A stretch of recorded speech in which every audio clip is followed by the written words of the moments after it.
Bakunzi b'urugo rwa Bwesu TV, ndabaramukije amahoro y'umwami wacu Yesu Kristo. Muri uyu mwanya nagomba dufata akanya tuganira ijambo ry'Imana. Ijambo ry'Imana rikomeye, ijambo ry'Imana ririmo ububasha, ijambo ry'Imana rihindura. Imbere y'uko tuganira ijambo ry'Imana, nagomba dufate akanya dusenga Imana, kuko ni byiza gusenga iyo twumva ijambo ry'Imana. Mwami Yesu Kristo, turagushimiye ko uri Imana y'icyubahiro, uri Imana y'ububasha, uri Imana idahinduka, uri Imana ikora ibitangaza. Turi imbere y'inyonga zawe Mwami, turasengera ijambo ryawe tugomba kuganira n'abazotwumva, bazodukurikira. Mu izina rya Yesu Kristo turarihezagije. Mwami Yesu Kristo, nk'uko ryahezagiwe rikomeze guhindura imitima myinshi. Data, uzobukoze. Icyubahiro n'inganji ni bibi byawe, ubu niho bidashira. Amen. Nk'uko nabimaze kubabwira, twagomba dusome iri jambo ry'Imana riri mu butumwa bwiza bwa Matayo. Ubutumwa bwiza bwa Matayo, igice ni cya 26, dusome ku murongo wa 69. Turasoma mu izina rya Yesu Kristo. Haravuga ngo Petero yihakana Yesu. Ariko Petero yari yicaye hanze mu rugo, injoreke iza ahari iti, nawe nyene mwari kumwe na Yesu Kristo umunyanazareti.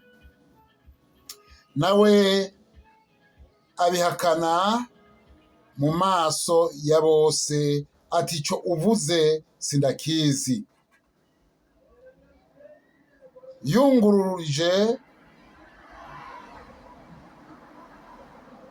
Yungururije mu bikingi by'irembo, iyindi njoreke iramubona, ibarira abariho iti, n'uyu nyene yari kumwe na Yesu umunyanazareti. Yongera kubihakana,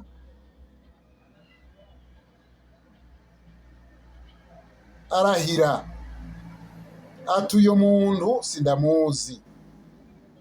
Hahise akanya, abahagazeho baramwegera babwira Petero bati,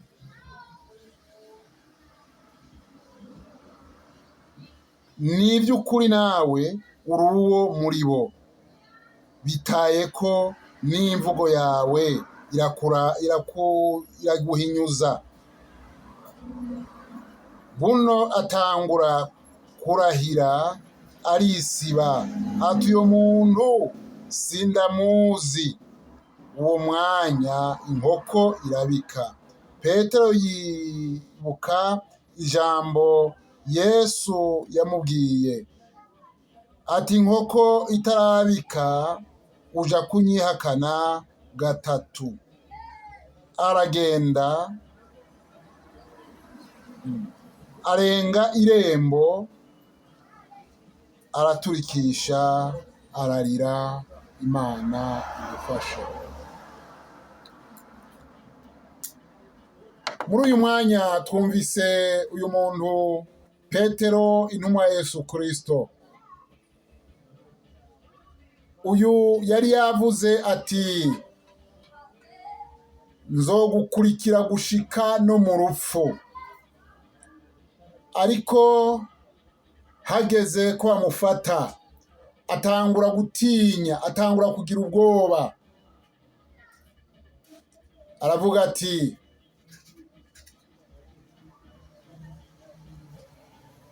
ndamukurikira gushika no ku rupfu. Mugabo uko Yesu yarenga, Petero nawe yarenguka.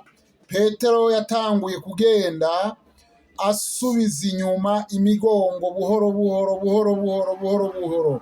Mbega no kubera iki yagiye asubira inyuma buke buke? nuko hari ubwoba bwo gutinya urupfu. Urupfu ruratinyitse. Urupfu nta n'umwe atarutinya. Petero kubwo gutinya ko nawe yohava afatwa akicwa, yagiye asubira inyuma buhoro buhoro. Hanyuma Yesu Kristo amaze gushika mu ikombe, Petero baramubaza bati, ya njoreke iramubaza iti, wewe wari kumwe na Yesu Kristo? Petero ararahira arisiba. Ijambo ry'Imana ryatubwiye ngo arunguruza aja mu irembo, mu gikingi c'irembo. Barongera baramubwira ngo wewe uri umwe wo mu bigishwa ba Yesu Kristo, mu bakurikiye Yesu. Ararahira arisiba. Hanyuma abandi barasohoka baravuga bati, wewe n'imvugo yawe irakuranga, uko wifata birakuranga, usa na Yesu Kristo umunyanazareti. Ararahira arisiba ati, uyo muntu muvuga sindamuzi. Urumva ko rya jambo Yesu Kristo yari yavuze ryari rishitse, aramwihakana ati, uyo muntu muvuga sindamuzi. Niko Petero yavuze. Aho hose kwari gutinya urupfu. Bene data, singomba kuvuga cyane ku by'urupfu rwa Yesu Kristo, ariko Yesu Kristo yapfuye kugira ngo twebwe tubeho kandi tugire ubugingo, kandi ubugingo busagutse. Yapfuyeho kugira ngo tube bazima. Ubu Yesu Kristo rero nta kindi cyamuzanye mu isi atari ugupfira abanyabyaha.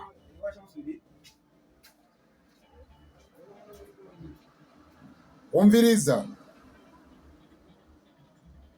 urupfu rwa Yesu Kristo rwari urupfu rw'agashinyaguro, urupfu rutari rusanzwe. Nicyo gituma abantu benshi bagize ubwoba.